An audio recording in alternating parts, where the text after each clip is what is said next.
Smembramento, impoverimento di risorse uniche per il territorio. I dipendenti dell'ARPAV, l'Agenzia regionale per lo sviluppo e la tutela dell'ambiente, hanno manifestato davanti alla sede di Padova dell'ente, ultima vittima sacrificale dei tagli regionali che hanno già determinato la chiusura dei laboratori di Rovigo, Belluno e Vicenza, oltre ad alcune sedi distaccate nel territorio. Un centinaio i dipendenti ARPAV presenti nella città del Santo per la regionale organizzata da UIL e CGIL. La Regione sta tagliando nell'ambito della sanità e ARPAV fa parte dell'ambito della sanità. Noi però riteniamo che siccome ARPAV si occupa anche di altre attività che non sono strettamente sanitarie, anche gli altri assessorati dovrebbero farsi carico di quello che è il contributo che ARPAV mette per far sì che l'acqua, l'aria e il terreno siano controllati al massimo. Senta, 40 posti a rischio a Padova, ma con tutte le strutture che già sono state chiuse, quante persone sono rimaste a casa?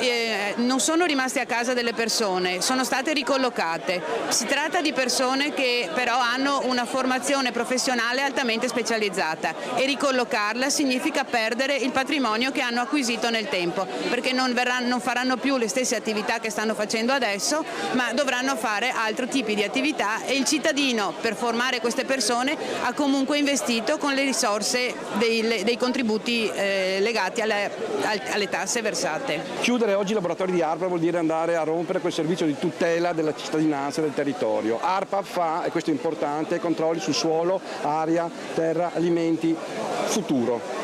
E mettendo in repentaglio questo servizio noi stiamo riducendo i posti di lavoro. Pubblico è meglio che privato in questo caso, dobbiamo garantire la massima opportunità per il controllo del territorio.